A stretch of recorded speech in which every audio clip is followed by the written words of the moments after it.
ಶ್ರೀ ಗುರುಭ್ಯೋ ನಮಃ. ಶ್ರೀ ಪರಮಾತ್ಮನೇ ನಮಃ. ಶ್ರೀ ಪರಮಾತ್ಮನೇ ನಮಃ. ಹರಿ ಓಂ. ಹರಿ ಓಂ. ರಾಜವೇದ್ಯ ರಾಜಗುಹ್ಯ ರಾಜವಿದ್ಯಾ ರಾಜಗುಹ್ಯ ಯೋಗೋ ನಾಮ ಯೋಗೋ ನಾಮ ನವಮೋऽಧ್ಯಾಯ. ನವಮೋऽಧ್ಯಾಯಃ. ಶ್ರೀ ಭಗವಾನುವಾಚ. ಶ್ರೀ ಭಗವಾನುವಾಚ. ಇದಂ ತು ತೇ ಗುಹ್ಯತಮಂ ಇದಂ ತು ತೇ ಗುಹ್ಯತಮಂ ಪ್ರವಕ್ಷ್ಯಾಮ್ಯನಸೂಯವೆ. ಪ್ರವಕ್ಷ್ಯಾಮ್ಯನಸೂಯವೆ.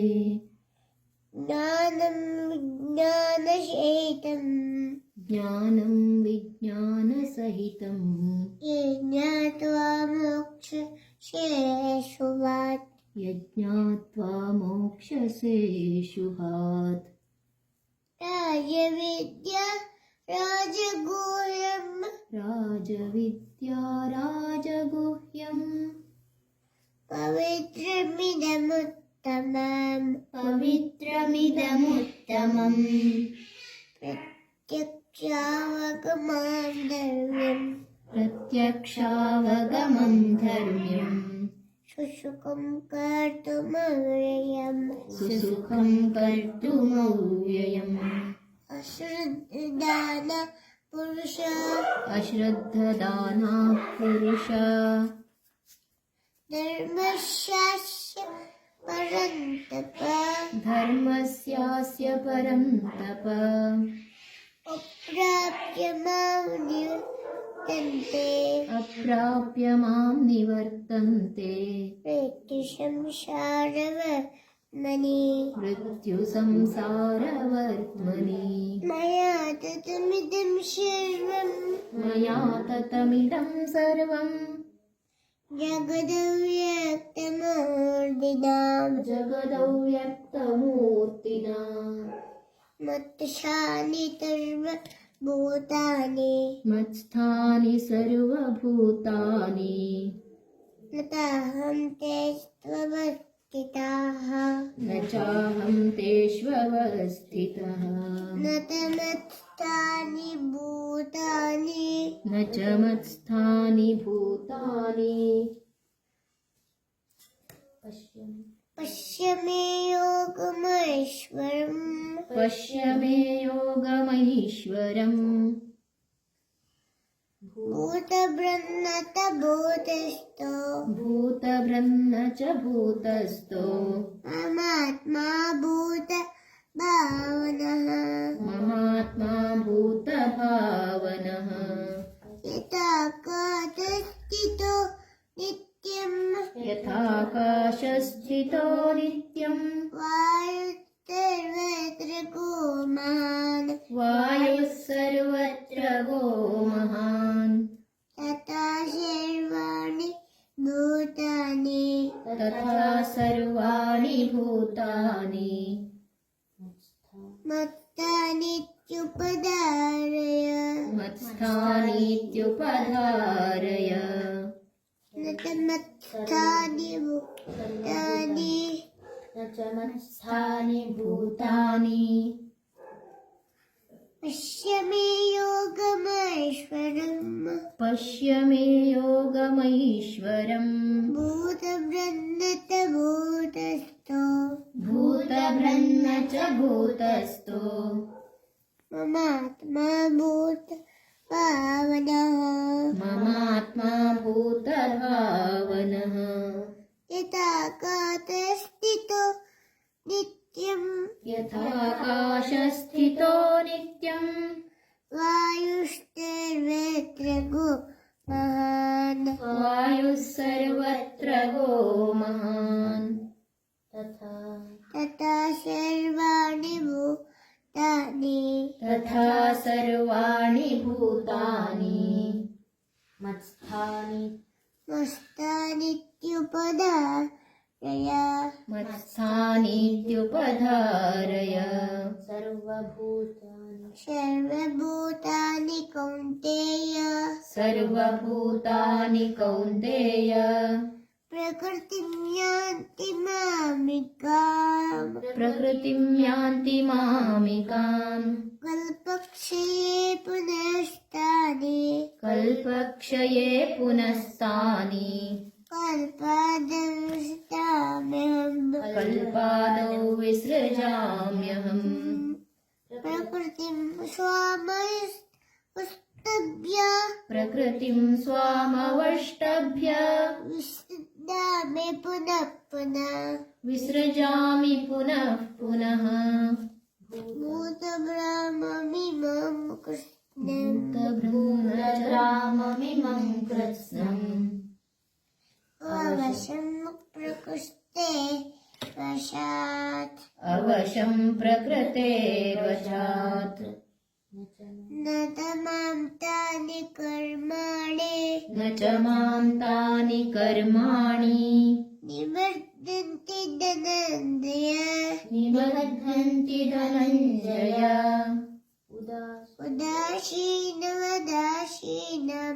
उदासीनवदासीनम् अतक्तेन्तु कर्मसु असक्तं तेषु कर्मसु मयाध्यक्षेण प्रकृतिः मयाध्यक्षेण प्रकृतिः श्रूयते सूयते सचराचरम् हेतुनानेन कौन्तेय हेतुनानेन कौन्तेय जगद्विपरिवर्तते अजानन्ति मां मूढाः अवजानन्ति मां मूढा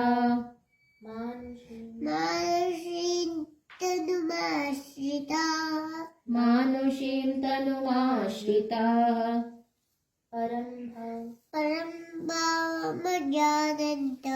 परं भावमजानन्तो मम भूतमहेश्वरम्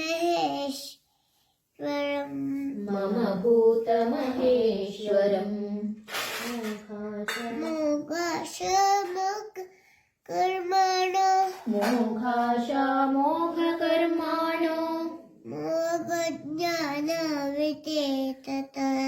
मोघज्ञानाविचेतसः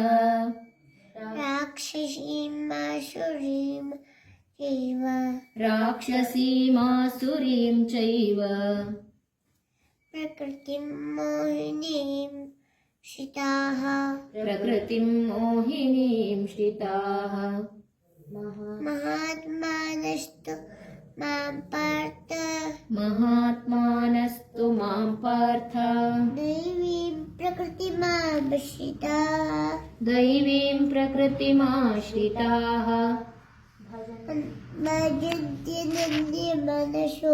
भजन्त्यनन्यमनसो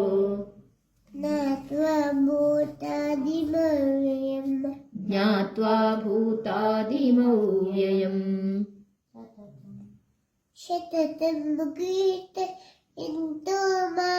सततं कीर्तयन्तो माम्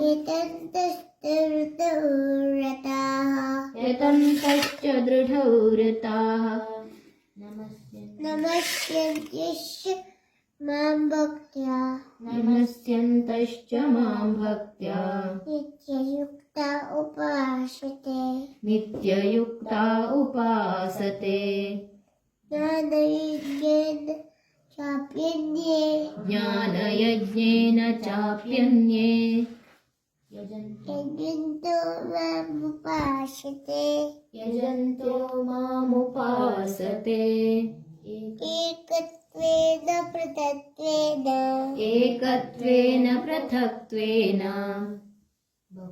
बहुधा विश्वतोमुखम्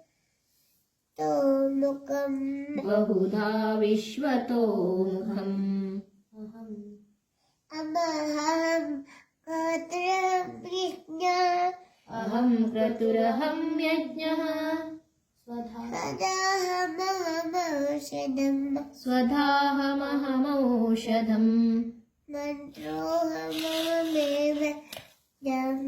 मन्त्रोऽहमहमेवाज्यम् अहमग्निरहं हुतम् पिताहमस्य जगतो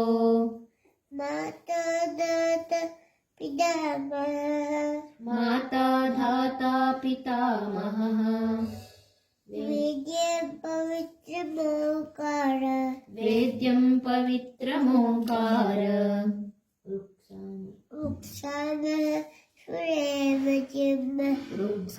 ऋक्सामयजुरेव च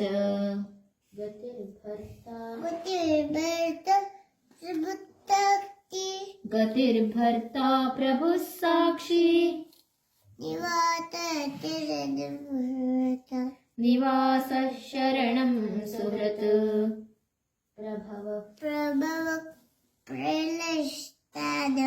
प्रभवः प्रलयस्थानम् निधानं बीजमव्ययम् ॐ तत्सदिति श्रीमद्भगवद्गीता सुपनिषत्सु